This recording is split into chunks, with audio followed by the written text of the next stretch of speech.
I still remember the exact physical posture of getting online in the 90s.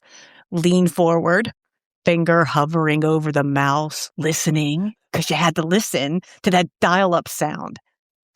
Remember that? It wasn't just noise, it was a warning. It told you that you were about to leave the physical world for a little while and enter a different place. And it felt like a place, not a service, not a product, a place you visited on purpose. And once you were there, everything was slower. Text loaded line by line. And I'm not talking buffering, I'm like literally loading line by line. Images felt like events. You didn't scroll endlessly because there wasn't anywhere to scroll to. You just waited. You read, you thought, and that slowness shaped how people behaved in ways we didn't understand at the time.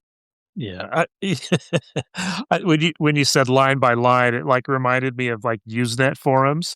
And I didn't use Usenet very much, but I do remember that way back in the day. And, especially when I was doing research on when I was just, I don't know, sophomore or junior, senior at university, and I needed to get images of certain like manuscripts, and it would load. And it would like one line, and then you wait, and then you like one line. Can't wait You're to like, see what it oh looks like. gosh, I know exactly. All this anticipation, right? But those Usenet forums, they were this kind of long and rambling threads, that people would, drop in, information to, and then people would respond, and then they would quote each other and respond again. And I actually downloaded a Usenet client just today to mess with it, and it's still just as tedious and pedantic as it was then. But it was incredibly civil in comparison to what we do now. Because if you were kind of rude or sloppy or cruel, people remembered. It's like the beginning of the "well, actually," meme, right? Yeah. And it's funny. I want to jump into identity in a little bit here, but your handle, your persona, your username, right? It meant something, but it was this digital persona. Your reputation was attached to that inside that community, and there was that kind of accountability through memory, not necessarily moderation or enforcement, and that those things just really turn out to be very different. You let me be ugly, you let me be real, before the world told me how I should feel. No polish, no promise, no need to explain. You let me be ugly, and I loved you the same. Hey folks, welcome to another episode of the Nostalgic Nerds podcast. Today we're going to talk about the history of the internet. The internet! That's how we met. We met because of the internet. Yeah, I guess so. I guess so. I mean, you're at Ketchum, right? And I guess we met before that, but when the time that we worked together in the same place, the same time on the same thing, definitely, the internet brought us together. So, that's right. I'm nostalgic for the internet. I always think when I think back to it, I think, ah. Anyway, we want to talk about the internet we were promised. And the one that actually got accidentally built instead. The thing people forget is how explicitly optimistic the early internet narrative was. This wasn't accidental hope or vague cultural enthusiasm. It was stated. Academics wrote about it. Journalists framed it that way. Technologists evangelized it. What was Google's thing? Their mission statement was, be nice. Yeah, don't be evil. Don't be evil. That's all it was. How did they stray so far from that? The belief that exposure would create empathy, that if people could see one another directly, hear voices without intermediaries, share experiences across geography and class, something fundamental would shift. That concept is not new, right? The one that a community creates empathy, right? This is why Neighborhood Watch exists, right? If you know your neighbors, you're less likely to commit crime against them, right? But that that idea of, kind of community and class and that it started out with good intentions. But I remember being at university and do you remember this? The CIA fact book? Do you remember seeing that? Mm-mm. No? So Remember, and when I was in college, I cared about acting, not really yeah, I suppose IT. so. But I mean, I guess like when I was at university, it was this kind of special time, right when the number of web servers was starting to climb. Like, Mm, the public internet, what we think of as the public internet now, the public web was just starting in 93, October, November. And by the end of 93, you had about 650 web servers that were public in 1993. But before that, you had the Telnet and Usenet and, different kind of bulletin boards and things like that. And I remember, the CIA fact book. It was this, but not so much because it was the CIA fact book, but because there was this promise of information, right? I had an English degree or have an English degree, and so I was interested in research, and reading things and material that I could get, and so there was this kind of promise that research and information was available, that it was instantly available instead of in the stacks in the library. And that's where these kinds of tools, at least for me, were really promising, right? You could interact with people that had common interests. And there's this sort of deeper assumption underneath all of that the misunderstanding was the real problem, right? The conflict that might arise when you see, various things happen didn't have enough information about, one another, right? Like if I had some sort of beef or issue with somebody, it was a fundamental misunderstanding because of like a lack of empathy, right? mm. Um, and so if you remove all of these sort of barriers and filters, people would soften, right? You build a connection. Connections reduce conflict, and visibility leads to accountability. And so, that kind of sense of community naturally flows, from institutions towards individuals just because of access. And gosh, as a university student, somebody that, didn't have a bunch of money, I believed, and lots of people believe that information should be free, right? It's Mm. not, and that's not like not a metaphor, right? That's a real principle. The idea that once information is available to everyone, people would behave responsibly with it. Oh, of course, because people can be trusted. Sure, right? If you have context, right, you can compare, you can update. When you say it out loud, though, now it sounds like we collectively forgot everything we know about incentives and human psychology. I think for me, that's it, though, right? That's what got me thinking about the whole thing to begin with. When I think back to where it all started, like Al Gore invented the internet in the 70s. But it was academia, right? Like academia had a platform that they would talk to each other on, but it was closed. Only they could get in it. Only they could talk with each Yeah, other. And they're professors and doctors and philosophers. And yes, yeah, they think long and hard before they write. They challenge each other respectfully and professionally. I think the idea that all of us would behave like that. All of us would behave like them. If we take down all these barriers, we can create community. Like, we're all going to do this and we're all going to be contextual and we would update our thinking and we would evolve. And my God, no, no, yeah, they behave that way. yeah, They yeah, behave that way yeah. for sure. Yeah, and I wonder, like, how much of that is because of, I think, as I just said, right, incentives, right, human psychology and incentives, and the incentives to use the tools for academia were peer review, Mm. research, knowledge, information sharing, those sorts of things. But that's not that's not the primary use case, right? Once it leaves academia. Not even close. It's not even close.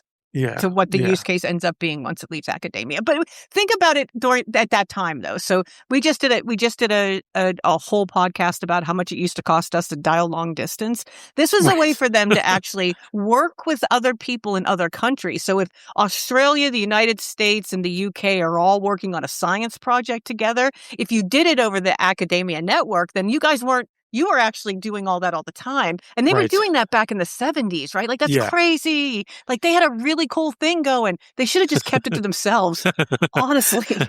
I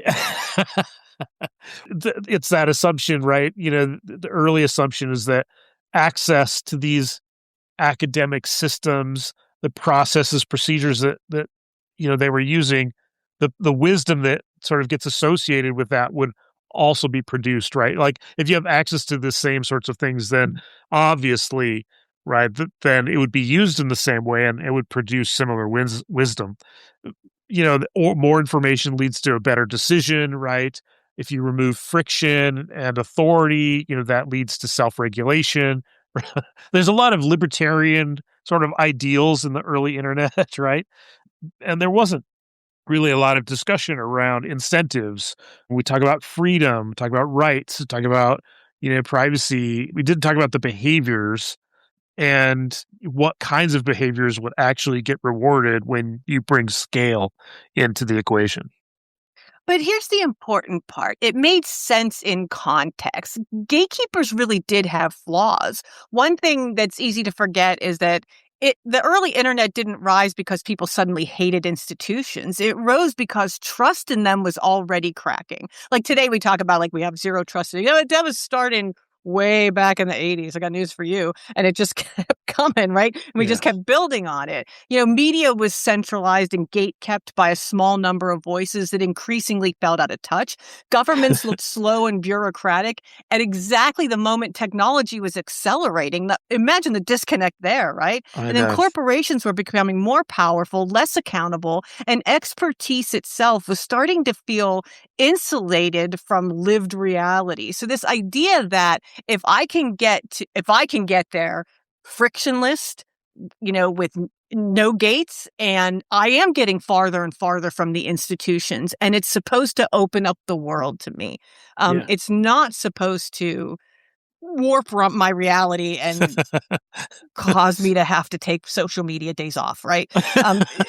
That I think that's the part, right? Like in context, when we think back to when that was, it makes perfect sense why we thought that was a good idea. Like we weren't being ridiculous. We weren't being pie in the sky. We weren't not thinking about risk. Like in our minds, the risk was you don't stay in the plastic kingdom of Ronald Reagan. You find your way out and you Yeah. find the real world.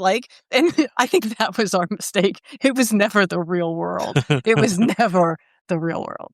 Yeah, I mean, it's something you said, when you mentioned Reagan, but I know we joke about Al Gore and the internet and stuff, but okay, you think about when did the internet hit the public hard? And it's in that 90s period, right? Yeah. 93 to 95, 96, and then obviously in the dot-com and stuff. But this is when it starts to have, I would say, that kind of cultural impact, right? Mid 90s. And who's in the White House in mid 90s, right? It's Clinton. not it's not Reagan, it's Clinton. Yeah. And, That's why Al Gore invented Yeah, the internet, for folks listening. exactly. Al Gore invented the internet. I mean, yeah, we didn't I didn't even bother going into that, but I mean, this is there's valid reasons why he would have said something along those lines, not exactly the way he said it, but whatever. It is what it is.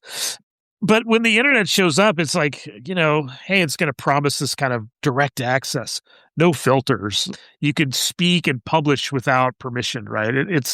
It's correction, right, against kind of the previous decade or so, not in a chaotic way. It's a way around the institutions that looked compromised or obsolete or disconnected.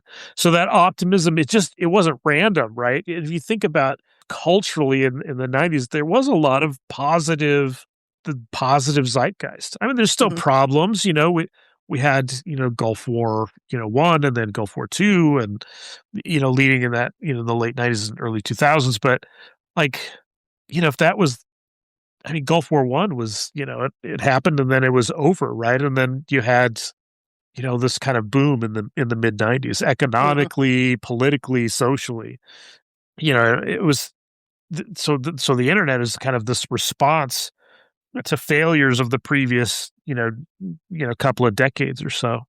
It was assuming that removing, these kinds of barriers and things will automatically produce something better. But I want to talk about one filter though. Like when we talk about Mm. filters, I want to talk about identity and anonymity. And I thought long and hard about this. And the thing that we don't really talk about, or the thing that we didn't really understand at the time around the internet goes kind of big as identity. The internet actually supports, I want to talk about three different kinds, and only one of them was ever really has only ever worked at scale. So, all right, the three types of identity that you'll encounter in the internet, right? So there's one that's like stated identity. It's your real name. It's tied to a real human. But the internet didn't invent that, right? Governments and banks did. And when you talk about that, that identity stays locked inside an official system, an official context, right? A very specific use case. It doesn't spill back out into the wider internet. Like that verified identity in most cases, we're not talking about, certain, everywhere, but in most cases, my stated physical human presence is not something that's associated with a digital persona. And what the early internet actually built was that abstracted identity. So this is kind of the second scenario. Abstracted identity handles persona, your user account, your username, a name that meant something inside a community, even if it meant nothing outside of it. Like I have a Reddit account. My Reddit account is X, whatever. And that worked as long as the communities were small enough to remember who you were, right? Mm. And then there's anonymity, no memory, no continuity, just isolated actions. So the problem isn't this sort of abstracted or anonymous identities exist. The problem is that we scaled them globally without scaling memory, norms, consequence, right? And once that happens, behaviors change. People hide behind these sort of abstracted things, not because the people changed, right? But because the system stopped caring who, these people actually were. But that's it, right? And when you think of so if you go back to the idea that we were trying to get away from power centers, we were trying to get Yeah. away from consolidated media, we were trying to get away from consolidated government, but we didn't eliminate the power. We just moved it into faster, less visible systems, like you said. And decades later, we're still living inside that trade-off. We treated filters as purely oppressive instead of recognizing that maybe, just maybe, they also created a shared reality. They Yeah. slowed things down. They established norms. They gave people a common set of reference points. And when you remove them completely, you don't get pure truth. You get a fragmented reality that means different things to different people at different times. Yeah. I mean, you think about removing filters, people thought, right, whether it was identity or, control, you think, okay, you remove these things and that means removing bias, but actually it removes the referee, the moderation, the behavioral control. And so let's talk about scale, right? And we've talked about scale before, right? When you scale things up, the behaviors don't necessarily change underneath, but what does change is the reach, right? The scope, how fast things happen. So when we scale these sorts of things up, the internet stopped being a collection of communities and became this global pressure system, right? There's no limits, small forums, mailing lists, early blogs, right? Memory mattered, but when you take that limitation away, then those things are less relevant. Those things don't matter as much. People remembered what you said last week, right? In these smaller contexts, and they can remember if you were thoughtful or careless, and that memory creates consequence. It shapes behavior. But the scale erodes that. Memory disappears. You can say something reckless, you can watch it explode and then vanish into the noise, right? Consequence thinned out. Speed replaced reflection as a primary value. So being first mattered more than being right. There's even, I don't know if you've seen this, right, in blogs and comment forums and posts and things. Like it used to be popular for people literally just to say first as the comment. Like, really, what does that add to the Yeah, discourse because that here? matters. Yeah, right. So being loud, being fast, mattered more than being accurate or being, having any substance. And suddenly those traits that once, kept everything corrected, confidence without nuance, certainty without evidence, emotional intensity starts to get rewarded instead.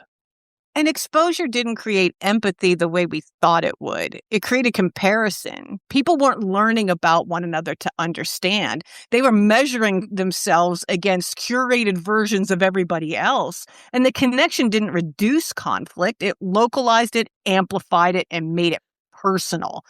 And power didn't disappear. That was the biggest illusion. It reorganized itself. It moved into systems that were faster than governance, harder to see, and less accountable. Algorithms, platforms, incentive structures started shaping outcomes more than any single institution ever had. That's it. Like my relationship with Health and Human Services was not personal. I don't know anybody there. The passport office. I just send my stuff. It comes back. That's my relationship with the institution, right? It wasn't like Facebook, right? It's not my relationship with that institution now. It's completely different. And unlike traditional power, this version didn't have a clear address. You couldn't vote it out. You couldn't subpoena it easily. You couldn't often see it working. Yeah. That's weird. Like you think about it, like take the internet, the FAMGAs, the whatever the new acronym is for the big platforms and stuff, but you take them off the map for a second. Like if I need a new tire, on my car, I know who to call. Like there's a phone number, there's a person, there's an Yeah. interaction. Like who do you call if there's something wrong with Facebook? Good luck. Nothing. Nobody. No, there's Good luck. nobody. Like, but for some people, that platform controls of not controls, but influences a very large part of their life, and for them to not be able to hold that platform accountable or to have an interaction that pertains to governance or rights or privacy or anything like that is just like, how can you take Facebook to small claims court? I suppose you can, but Good luck. yeah, No. good They luck. countersue you. And then all of a sudden, you have to get a real attorney. No. Yeah. No. I mean, Yeah. that scale is just, I mean, let's call it what it is, though. Let's seriously Yeah. call it what it is. You are not the customer. You are the Right. product. And so there's no reason to do any of that for you. You're the product.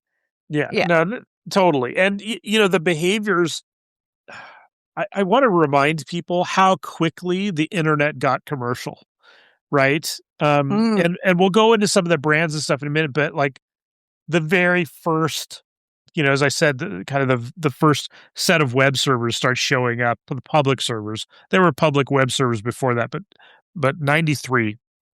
And by the end of the year, you had about 600, 650 or so public web servers. But early in 94, a pizzahut.com shows up and you could actually buy a pizza on pizzahut.com. And, that's very early in the public internet, right? The first big scale advertising platform shows up in 96, doubleclick.net, right? So you're talking about just a few short years from the time that there was nothing for the public to there's a full-blown advertising platform that starts to shift behavior and control. Here's what's crazy about that. We go from advertising in the yellow pages. So you had whole advertising companies that did yellow pages and white pages advertising. And all of a sudden they're faced with no one wants to buy there anymore. They all want to buy on the web. So they all had to switch over to how do we turn what we used to do, which was negotiating with all these different white pages and yellow pages companies to get ads in them to turn it into now we're going to advertise on the internet. We're going to do it completely even changed that advertising thing along with it. And it happened pretty quick. It felt like it was overnight for sure. Overnight, right? I mean, the kitchen business, right? The directory business was gone, in a couple years. Yeah, years. So, I mean, and we talked about, catalog and and directory and stuff in a previous episode, but like just the theory of operation completely shifted, right? You buy advertising as a business in a directory, then it switched to an atomic buying and selling of eyeball time, and that, as you said, in a few short years, to the point where the entire, I would argue, the entire like impetus for the internet today is, as one giant advertising platform to get more eyeballs on more content, and structured content. But, this is why the internet doesn't feel neutral anymore. It's directional. It nudges behavior, right, without announcing itself. It rewards outrage over restraint, right? It rewards advertising placement over best product placement, right? And it certainly rewards that kind of behavior over curiosity, performance over reflection, right? And the unsettling part is how quietly it does this. It's not through rules, but through these sort of feedback loops, right? Engagement loops. And those aren't the instincts that we designed in the 90s. We designed it for curiosity, right? We designed it as a way for semi-structured, unstructured, structured data to be shared rapidly and quickly. It's for experimentation, for dialogue. And what we got instead was, because of scale, optimization, right? And once the system starts optimizing human behavior at scale, it stops being a medium and starts being an environment, right? A mechanism of control. This is where the brands enter the story. And for me, this is first of all, I love brand risk. You can't get me not to talk about it, mostly because I get to throw brands under the bus. But this is where brands entered the story, whether they wanted to or not, because once shared reality fractured, people started looking for symbols, something concrete, something visible, something emotionally legible that they could argue about, rally around, or push against. Brands filled that role almost perfectly, not because they're powerful in the political sense, because they're present and close to us in everyday life. They operate in a public space without public authority. They're private entities, but they're culturally visible in a way governments often aren't anymore. People see them daily. They interact with them constantly. So when institutions feel abstract and unreachable, brands become the most accessible targets for meaning making. And meaning is something the internet is very good at assigning, whether it deserves it or not, right? People project values into brands. This happens all the times, right? Are like they call it the values-based customer. A customer who says, I believe in, DEI. And it used to be, I believe in DEI, so I'm going to shop at Target. Target screwed that up in a royal way, but that used to be what it was. The brand was known for, like if you had a 10-year-old who identified as gay, they could come shop there. They could get cute pride stuff for a 10-year-old. Not anymore, but you used to be able to do that. Purpose statement, mission language, identity-driven marketing. So every action becomes interpretable. Every outage becomes incompetent. Every ad becomes ideology. Every silence becomes intent. Even neutrality gets read as a choice. The internet doesn't allow brands to simply exist. It forces them to signify, and the brands call it the brand promise. They were forced into this idea that even being quiet meant you picked a side. That's crazy. And some brands went all in. Nike went all in. Remember the Colin Kaepernick stuff? Remember that? Yeah. Like they just went all in on that, like done. And at first they lost some customers and they got some hate on the internet and all that stuff. Ultimately, in the end, that year, because of that ad campaign, they made 25% more in their revenue than they had the year before, right? So there's a reason why they do that. They're incentivized to do this, only at scale, that becomes a real problem. Yeah. I tried to look in to see, of the Fortune 500, who were some of the first brands on that had public facing websites, and who were some of the last brands that had public facing websites. It's really tricky to track this down because the 500 changes year to year, but it's kind of it kind of plays out like you would expect, right? So 93 and 94, you had almost no Fortune 500 presence at all. Hmm. Any of the websites are kind of experimental. They're, basically, website or a web server that some, IT person like one of us would have set up underneath a desk or something like that. It wasn't mission critical. It was hosted on, kind of just non-resilient infrastructure. And, you start to see in 95 some of the early adopters break cover. And the reason here, not the only reason, but one of the many reasons is that Netscape IPOs in 1995, and it kind of legitimizes the web. And you have this sort of media coverage. It starts to explode. And what happens is you start to see Fortune 500 companies begin launching these kind of, no, I wouldn't say brand promise, right? They weren't sophisticated at that level yet. They were more like, this is about us, right? This Yeah. is the product that we have. This is an investor relation page. These are some product, brochures, right? And but by 95, you still well under half of the Fortune 500 has a site. And what you see is kind of URL defensive strategies on buy, whatever, Microsoft.com, although Microsoft had a site, whatever. But you get the point. 96, you have now by 96, you kind of have majority representation over half, but you don't get all like full representation of a website until like 99. So several years, the late 90s, Dude, that's when effectively. we're doing .com. I Like, we're know. doing .com in I know. 99. I know. I just thought it was really fascinating, that this, the shift, it kind of sneaks up on organizations, right? It didn't necessarily start out as, something I had to have, but then, it was like, oh, well, maybe this is a tool that I should use.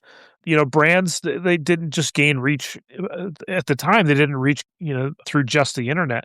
So they have these tools that start to, hey, well, I have to stake my claim almost. I have to, have this kind of symbol Mhm. of our Mhm. existence. And then that stops being, just companies that start, putting stuff out and they start functioning, they start providing services. They start, having a persona, right? They have an interaction, like, you interact with a brand on a different level because you're visiting their virtual site, you're using their virtual services or you're buying something from them. And that's a different kind of, let's say, role assignment that people have. And if people do assign roles to those companies: villain, hypocrite, ally, sellout, negative ones, but also positive ones. And those roles, they stick with people, even if they have very little to do with, how the company actually operates. And brands in this period of time, they end up navigating narratives they don't necessarily write. They respond to expectations they never agreed to, and it carries emotional weight that, used to belong to the institutions. And this kind of, the internet sort of bleeds out, their brand identity, their brand structure, their being, and people interact with it. It's like any piece of software, right? Well, I build a piece of software and you do all this sort of positive testing, and then somebody says, well, it doesn't work. Well, why doesn't it work? Oh, well, I decided to put this in the field and it broke. It Oh, was I used to like, do that all the time. you know, If you made a web page, I could break it. Like, I should have been QA. I could have broke that crap in no. And then yeah, the developers would be like, "Why did you click there?" I'm like, "I don't yeah. know, dude, but I did." Right? But see, like that's this thing. Like all of a sudden, you lose control, right, of your identity, of your proposition, right? People are going to use your site or interact with you in ways that you didn't expect, and it changes the way you have to manage that message. And that's why brand risk today isn't really about messaging mistakes. It's about being structurally exposed in a system that turns visibility into vulnerability. Brands didn't choose this role. They didn't choose to be a character in a plot. They didn't choose to have a persona as a villain or your rescuer or your hypocrite or whatever it is, right? They didn't choose that role. The internet chose it for them. Yeah. And this is where reputation stops being soft and starts behaving like infrastructure.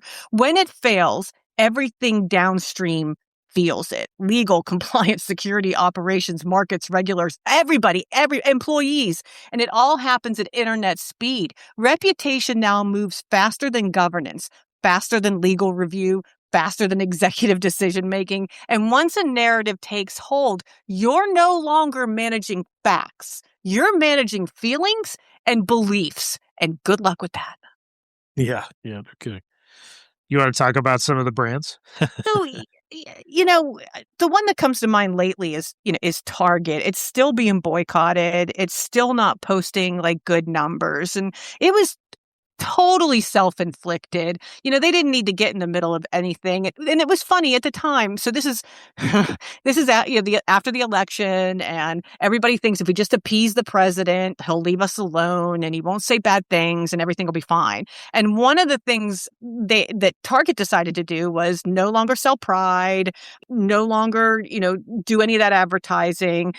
We are now neutral to that, is what they thought. But they had built the brand on the idea that this was a safe haven for people, for everybody. It didn't matter who you were. So the response to that was, you are a hypocrite, you're a liar, and I can't believe I ever shopped here, and I'm never doing it again. And it is still hurting them today. On the other hand, though, Costco said, we want to reflect the communities we're in. We're not changing anything. You can go away now. And their sales went up by 25%. Again, like this idea that there's no upside to that. There is upside. There is downside, right? I mean, but they're not the only brands, right? I mean, Cargill doesn't have much of a good reputation, right? DuPont still doesn't have a good reputation. I mean, there are things where, you kind of deserve what you get because that's your persona. That's what you decided to be. Here's what I will say, though. Monsanto does not have, I don't think like Monsanto's warm and fuzzy and it's just like this little doll that I'd want to hug. However, Monsanto, if you go look at their Twitter account, they only have 50,000 followers. And I'm pretty sure that's everybody who works there. Like nobody even follows them. They have no social media presence. You won't find them interacting with anybody anyway. And they kind of skate under like the radar that way. Yeah. And I guess I would say, and I say this about Facebook too all the time, like I'm not going to hate you for being truthful about who and what you are, right? They don't pretend to be anything more than, people who think they should own all the seeds in the world. I mean, they're not lying about that. I guess you can do whatever you want if you're Monsanto. You're not lying about it. There is something authentic about that. And I think maybe that's it, right? Maybe if you really want to mitigate the chance of somebody else saying those things about you, then be crazy authentic. The other side of it is like Patagonia. Patagonia is one of those things where, I mean, my God, I'll go back, clothing manufacturers are wasteful. It's bad for the environment and all that is true. So how Patagonia as a manufacturer can say, yeah, but we have all of our clothes you can buy on the gray market. We encourage you to patch it, not buy new. I mean, if you had a Patagonia jacket that had a hole in it, you could take it to the Patagonia store. They would take it. They would, sign all the stuff, give you a thing and say, pick it up in 2 weeks. They would send it off to a tailor. That tailor would fix it, send it back. None of this costs you any money. And they would hand you back your jacket fixed rather than you buying a new one because their idea is we actually care about the planet. And I think that when you live your values, then you get to write the script. If you let the internet write your future for you, then you're constantly chasing the idea that that's not who I am. That's not what I meant to say. That's not what I meant. That doesn't make any sense. And then you end up let's talk about Ben and Jerry's for a second. They are, really upfront with kind of like their activist point of view until they were bought by a company that didn't feel that way. Right? Yeah. And now there's that tug of war between this really independent brand and this corporate entity who says you can't do that anymore. And then you run into this idea that, now a company that was always allowed to be that way and never, stood on its values and never thought about that. Now their CEO quit because he couldn't stand it anymore. And now it's just like any other, it's like any other ice cream company, right? It doesn't mean anything. Yeah. It is a real thing. It is a real thing. And I think when you are authentic, it goes your way. And it kind of works for you, right? I mean, if Patagonia was found to have child labor anywhere in its supply chain, I feel like it could get away with it. Like they could be like, oh my God, how did that happen? We have no idea, but we're going to fix it. It's never going to happen again. And we're going to give these people $1 million to make sure like they can fight against child like trafficking and child workers like all over the world. And we would all be like, oh, good. Right? Like we'd be like, okay. So, I mean, these things really do matter. And it wasn't until social media, because I remember, do you remember New Coke? Do you remember New Coke? Yeah, yeah, New Coke, man.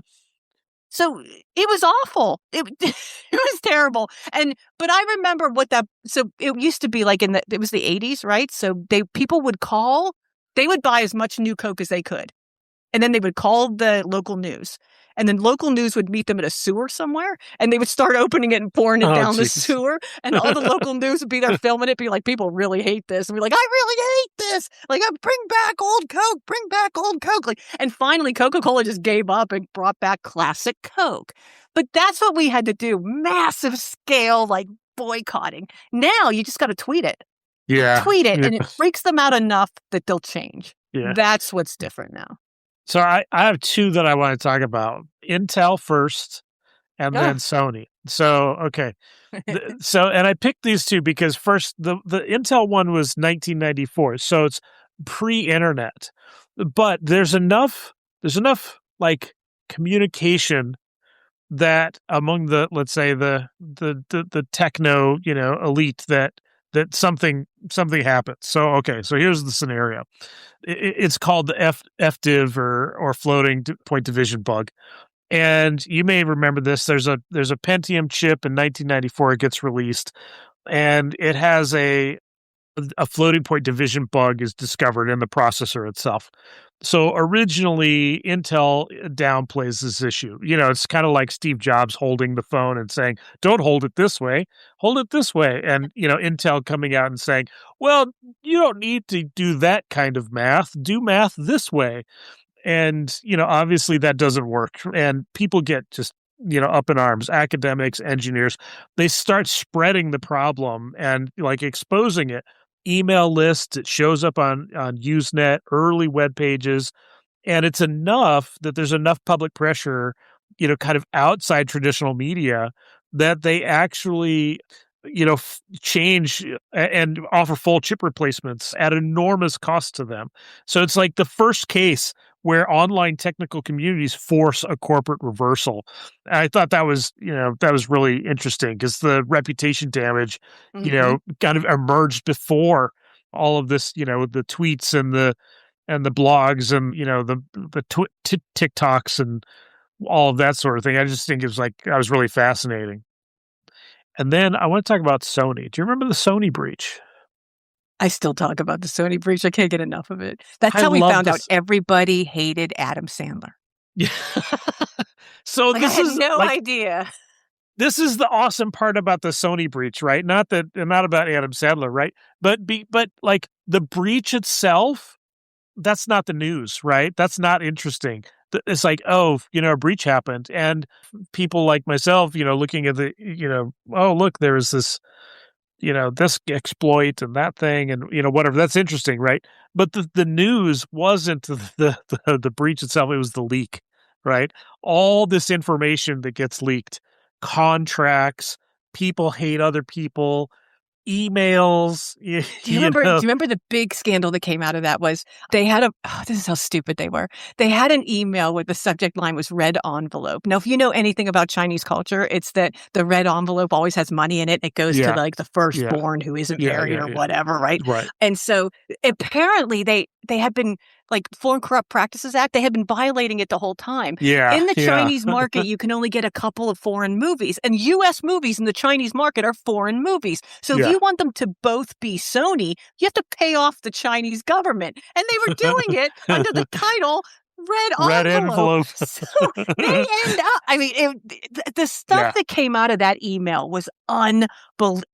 Their security, this is how they found out the security was so terrible and lax, was because the security audits were in the email. You could just open the spreadsheet and see everything they failed. It was just like, did you guys ever pass an audit? Like, it was unbelievable. It was unbelievable. crazy amounts of data, racism, sexism, hypocrisy, huge HR issues, just, That was just entertainment. You worked there. That's just what they yeah, were I mean, like. Like, to me, I yeah, was like, yeah, that's the culture. Oh, well. that's the culture of the studios is bad, right? But Yeah, it was. I mean, the outcome, senior execs resigned, films are delayed or canceled, like whole films are delayed or canceled. All the legal exposure, employee trust and morale, the government gets involved, cybersecurity becomes like a board level issue instantly everywhere, right? Can you imagine like if if you're some other business, and I won't name names, but like you're some other business and you've got a lot of dirty laundry, a Sony type of breach, airing all of that dirty laundry. It's like, yeah, of course, that's going to be a board level event. So I love the Sony breach. And it's like, to me, these are like Intel pre, for all intents and purposes, pre internet, but not pre internet enough that like it didn't matter, right? It did matter, and people got the word out, and Intel's reputation was damaged, right? And then Sony, like their reputation still sucks to this day. There's still stuff like people are trolling through, and it comes out to this day. And what year was that? Like, I don't even Oh, it was remember. forever. 2013, maybe? Yeah, Because I remember I was at 2014, Forrester. 2014. It was 2014. I 2014. was at Forrester, and I remember coming in that day, and they said Sony got breached. And I was like, it couldn't happen to a better bunch of jerks. And part of it was, that IT department had so much money that they were running fiber to the desktops. To the Oh my gosh. desktops. Like for accountants, to the desktop, right? And then Yeah. you come to learn that their CIO, who was a younger guy, was going to all like Computer World and all these other places and Wired and having these conversations saying, why would I spend $1 million to solve $100,000 problem? And we're like, Yeah. oh. So he's finally Oh. breached. We realize it's really not $100,000 problem, is it, jerk? And then the other good thing about that, there's two hilarious things about that breach. One is that they had a BlackBerry server and it was just turned off.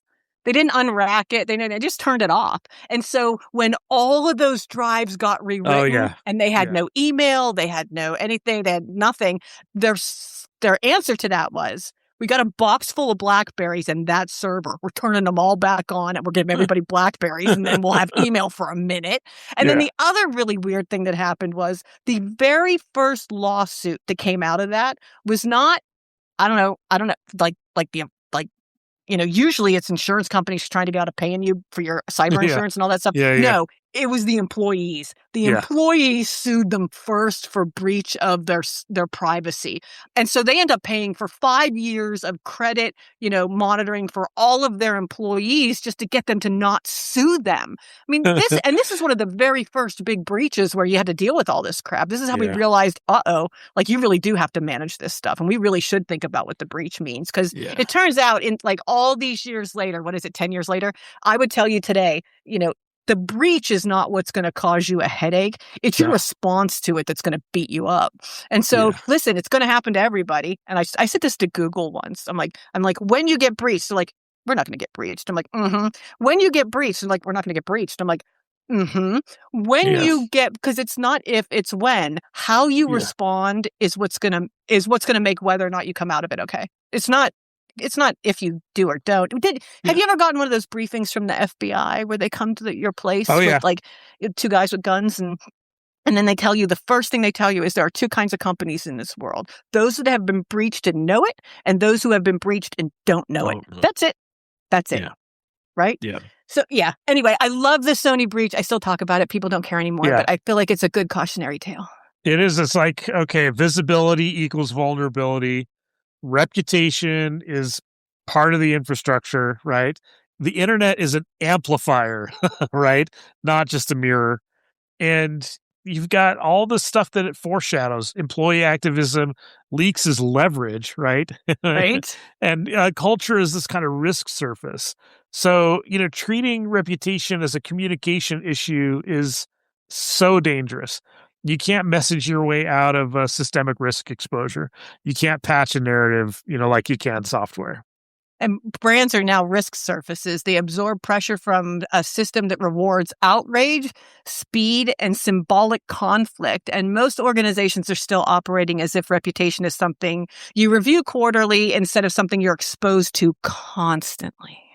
I just, like have I can't believe 10 years, 12 years on from the Sony breach, however many years past the Target breach, however many years past, whatever.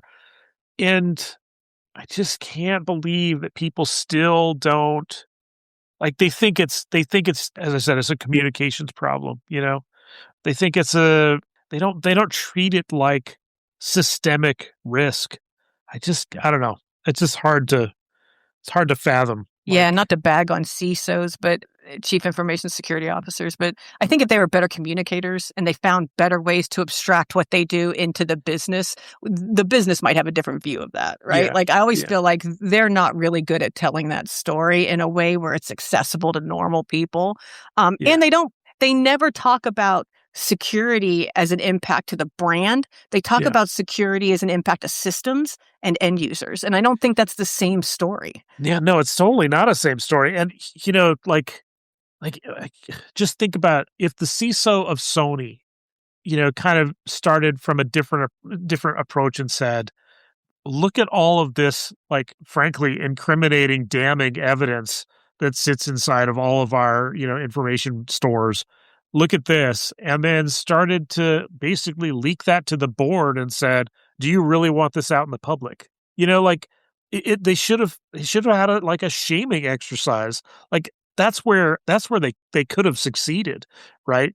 Maybe it wouldn't have changed the culture, but maybe they would have tightened up about it. And I don't know, Yeah, like, the kind of maybe stuff they every were putting in email was, like, absolutely ridiculous. yeah, They were just but being maybe ridiculous. maybe every CISO needs to be, like, the internal, like, tattletale or something, the guy that knows where all the bodies are, right? The guy that knows where all the Or at skeletons are. least help the auditors know where it all is. Like, that's what I Yeah, would do, like, "Hey, audit, come here. You gotta see this. This is yeah, crazy." And then you didn't do it, they did, and yeah. that's what they're S there for. I mean, it's because CISOs would be so much more successful if they demonstrated to boards like this is the reputational risk that you're pushing off here. Yep. And with Sony, I mean, you look at I it impacts them to this day. Talent won't.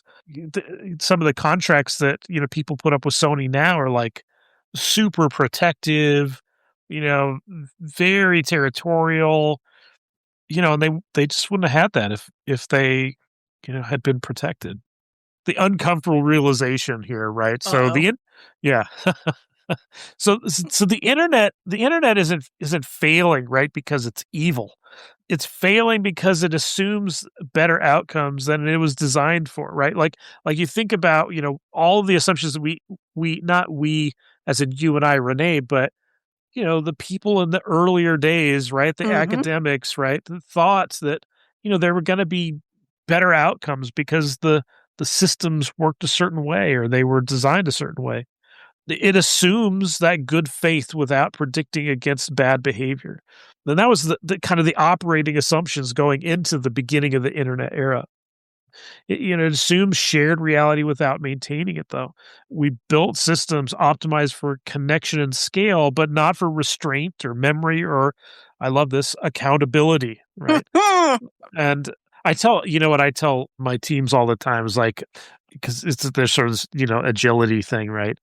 Well, we're agile, we're Mhm. autonomous. And I'm like, teams can't be autonomous if they're not accountable. Yep, So yep, yep. autonomy without accountability is not an operating Mayhem. model. That's mayhem. Yeah, That's called it mayhem. is. And so when these things disappear, the system, it is challenged. It just starts rewarding the wrong behaviors very efficiently. So we treat human behavior as a constant and technology as the variable when it should have been the other way around. We assume people would rise to the tools instead of asking what the tools would pull out of people once they were optimized at scale. Like we talk about this all the freaking time, Human behavior doesn't change. Basic Nope. needs and wants don't change. Humans are the same generation to generation to generation. What changes is the technology. It's not the other way around.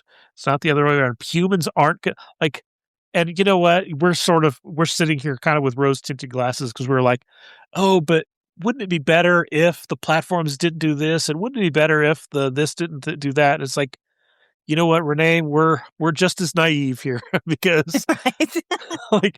like We're humans are nostalgic. we're just yeah, you're right. We're nostalgic, but that stuff, it's not going to change. Human behavior is not going to Nope. change. We're not. And the brands ended up standing at the center of that system, absorbing pressures they were never built to carry.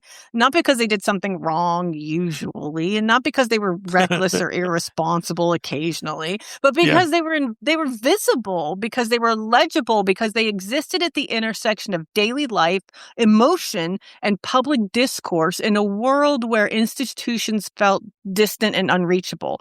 Brands became shock absorbers for frustration that had nowhere to go. Economic anxiety, political polarization, cultural conflict, all of it gets routed through the most visible surfaces available. And for a lot of people, that surface is a logo. Yeah, yeah. It is a brutal way to learn that visibility is vulnerability, right? That reach is exposure. I love that. That being known at scale means being interpreted at scale. And Oof. and once that happens, neutrality disappears. You don't get to just operate anymore. You get to signify, right? And it sounds lofty, but it's dangerous.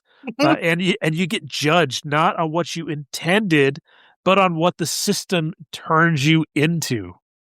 Isn't that awful? Who wants to do marketing? And you know what the other thing is? Like usually like that, like think about how dangerous that is. Think Yeah. about how out of hand that gets so fast. And yet, when you look at who's in charge of the social media at these Oh, big I brands, know. it's like I a know. 24-year-old kid because they know how the platforms work. Not that they know anything about the behavior, the messaging, what that all might mean. Nope, they just can fire stuff off to Twitter faster than anybody else. Like Yeah. it's good. Uh, I've sat in some of these meetings around, well, let's tweak the algorithm to do this. Let's tweak the algorithm to that. The outcome is not, do the users get a better experience? No. The outcome is, well, does that drive more revenue? Does that drive more sales? Does that drive more, the dirty word engagement? And, it's like, oh, when did customers lose out? I used to tell marketers, because, you work at Forrester and you occasionally find yourself sitting on the other side of the business. I was in technology, but you had a whole marketing, bunch of Yeah. analysts who did nothing but try to figure out way to optimize platforms. I mean, that's really what, like when you talk about the Oof. personalization of advertising, dude, that was Forrester. Like the Yeah. digital transformation, it was all Forrester did all that, right? Yeah. And like you would sit over there and you would think about that. And I would tell them all the time, every time you guys do this, I need more followers. I need more. And then all of a sudden you have 10 million followers. You're like, oh my God, that's Kardashian numbers. Like, yeah, you know what? There's a risk manager somewhere that's sitting in the bathroom getting drunk on that bottle of vodka they keep under the sink because you just created a firestorm of crap that is going to bury us one day. Yeah. Yeah. And Well, you don't even know it. we talked about this in the advertising episode, right? About influencers and influencer behavior and what a risk that is. Like, the TikTok moms or, this or that, all of a sudden something blows up and there's some, relationship issue or somebody's divorced with somebody else. And like that stuff matters to those followers, Mhm. and it's like, do you really want your brand associated with that? Like, look at that risk. That scale, it just the risk the risk number just keeps going up. The risk register, I could just see it climbing into the top Right? right. And I would love it if they actually updated that risk registry, but they don't. Like they I just think know. whatever assessment they did when they had 10,000 followers are still doing it at 10 million. I don't Yeah. understand why that's true.